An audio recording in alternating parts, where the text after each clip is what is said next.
So my second question will be, which types of businesses and platforms are explicitly covered under the DSA and the AI Act?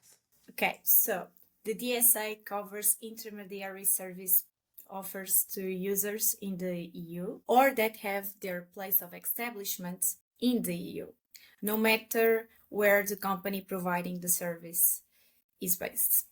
But what are intermediary service providers? The DSA has a comprehensive definition that has 4 categories. It includes mere-conduit services. These services provide technical means for transmitting information. Think, for example, of your internet provider, such as Orange or Vodafone. There is the caching services. These services temporarily store data to make access more efficient in the internet. For example, Cloudflare is very famous. Then the hosting services. These services store information from users. This definition is also divided in 2 subcategories. Inside hosting services, we have online platforms that connect users for sharing, chatting, buying or selling, like Discord and Vinted. And then there are the online marketplaces that focus directly on business-to-consumer activities like Etsy. And finally, we have the 4th category, the online search engines like DuckDuckGo or Ecosia.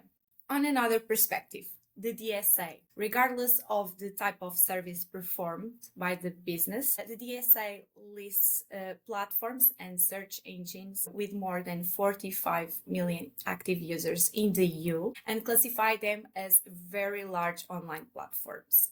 For example, we have Facebook, YouTube, Amazon, and very large online search engines like Google and Bing. These designations are actually very important because the DXA places specific obligations for them and places these platforms under amplified regulatory scrutiny due to their substantial influence on people's life, public discourse, and access to information.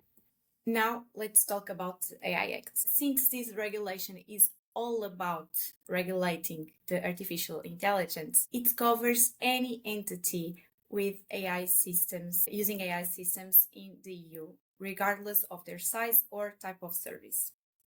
This act applies to business organizations or platforms that develop, deploy, or use AI systems within the European Union. The AI Act applies to AI providers, which includes companies and individuals who develop AI systems or make them available for use, and deployers, the ones that actually put in place the AI system and use them.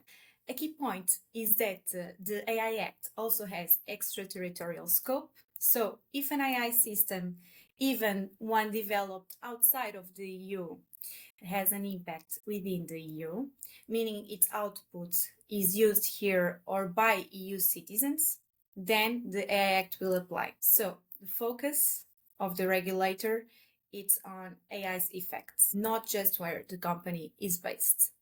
As a final note, both the AI Act and the DSA is compliance requirements for small and micro businesses to ensure that they are not overwhelmed with obligations while still meeting essential responsibilities. Awesome. That's very interesting.